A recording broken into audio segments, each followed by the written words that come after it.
Hi, my name's Leanna, and at Best Food Forward this morning we're going to show you how to make conchas. Concha is a Mexican type of bread.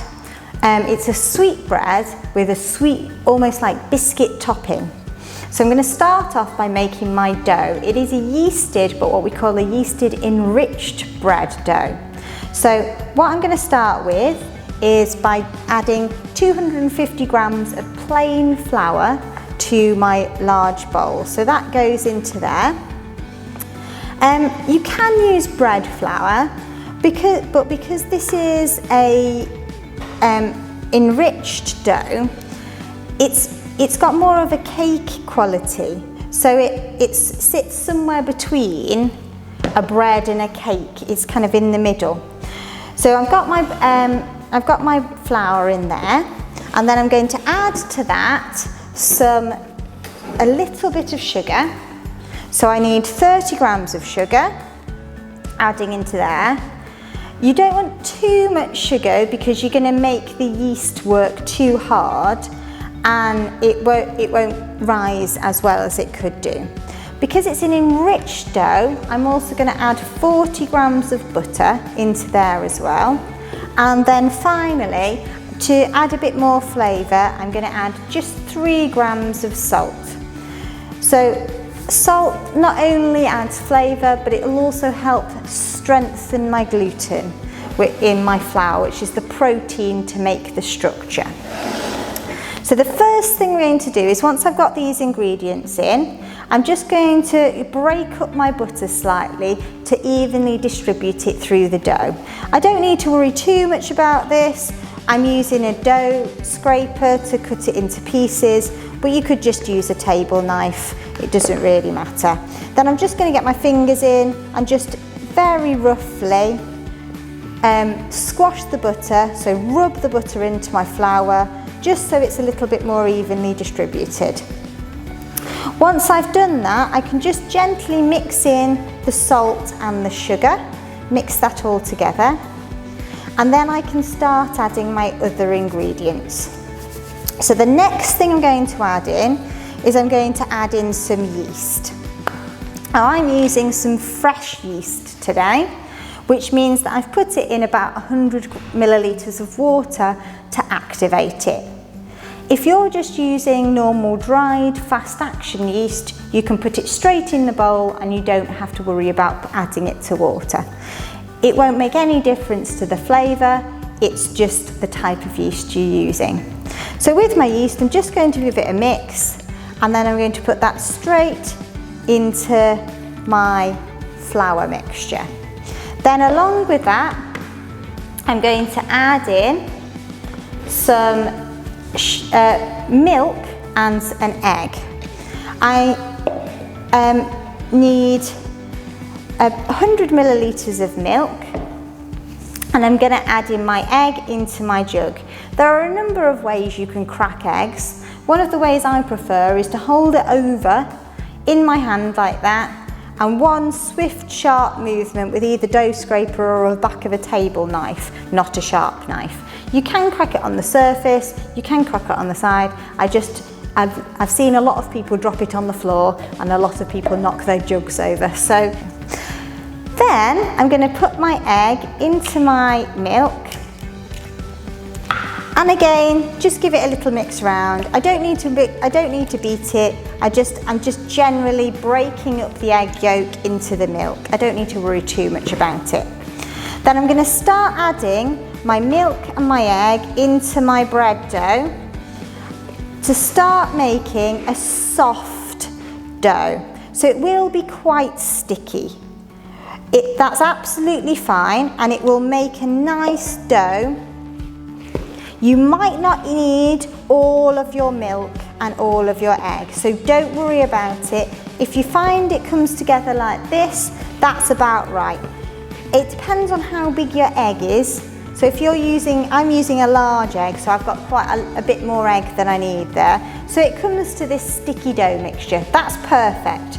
So all I'm going to do now is scrape the dough off my fingers, and then I'm just going to leave this to prove now for about 10 minutes.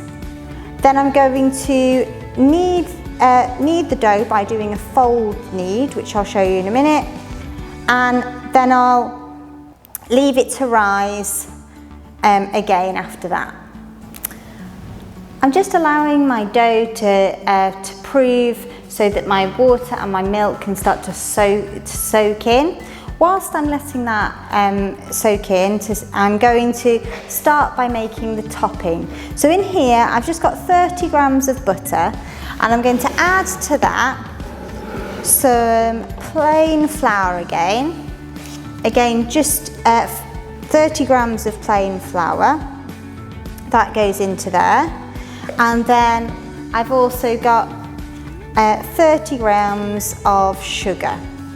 That goes into there as well. Now you can add to this cocoa powder, food colouring, or I've got some cinnamon. All of them are absolutely fine to add.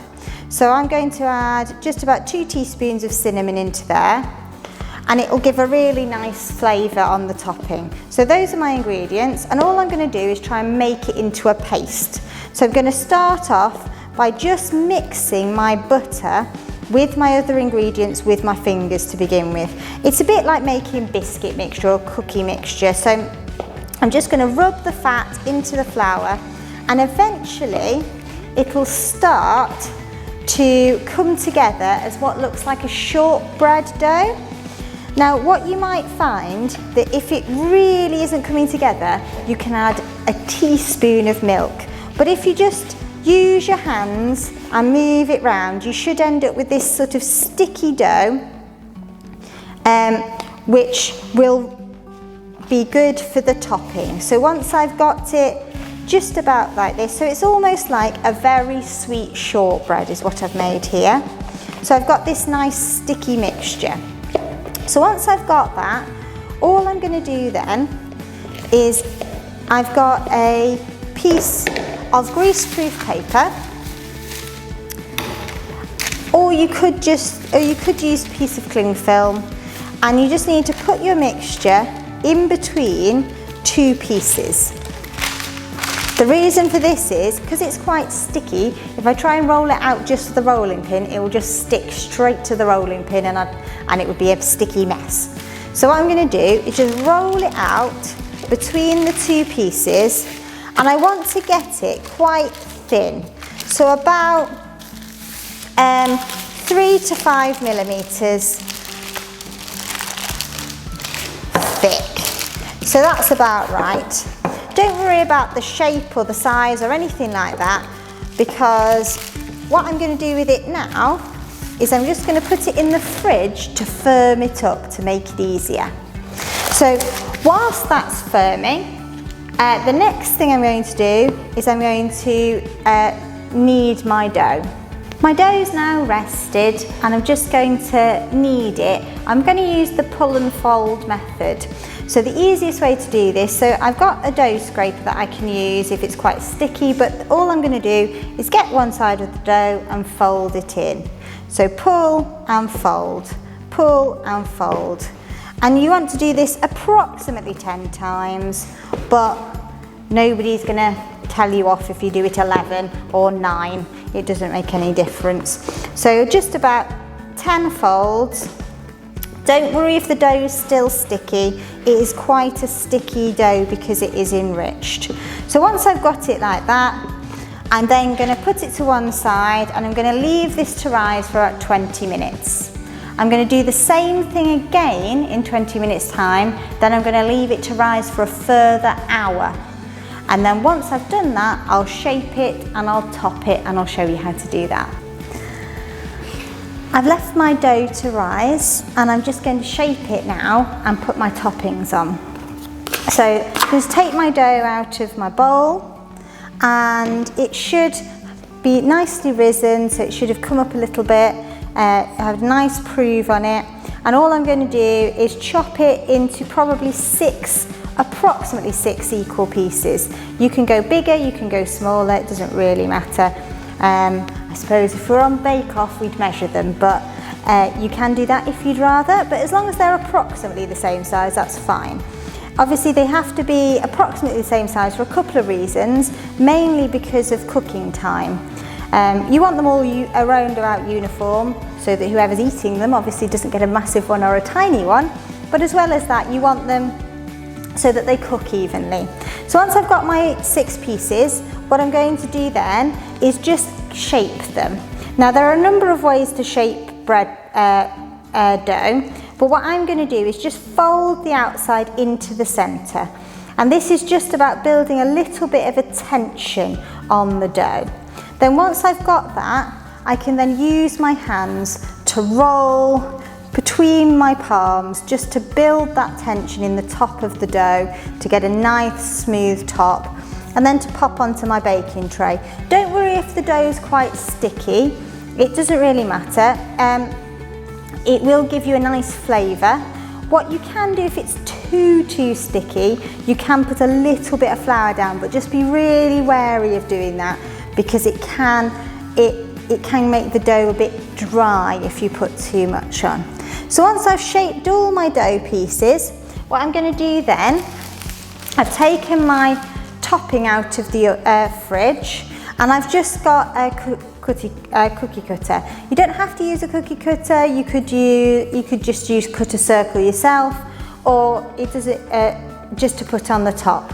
And I'm just going to cut my pieces, and then I would carry on shaping, but I'm just going to cut the toppings, and then I'm going to take one of my piece of toppings off very carefully. Then I'm going to take this topping. I can use either a knife or I've just got a dough cutter, and I'm just going to cut in some little lines in it. So Concha comes from Mexico, and they are, it comes from the word shell. So conch is the Spanish word for shell, and so what these are going to do is when they rise, these little holes here are going to open up, and it'll look more and more like a shell. So I'd carry on doing that, putting my topping on each of my little buns, then put them into the oven for about 20 to 25 minutes to bake. And when you get them off, they should sound hollow. So they should be nice and golden brown and sound hollow. And I'll show you what they look like when they're baked. My conchas are now out of the oven. They're nice and golden. They've got a lovely texture. They're very hot, so I just need to be careful that if I pick one up and tap it, it should sound hollow. You should have this nice sort of crackling top with the lines in it, which makes it look more like a shell. And then they're ready to serve. You can serve with these with butter or just as they are. And that is my conchas finished.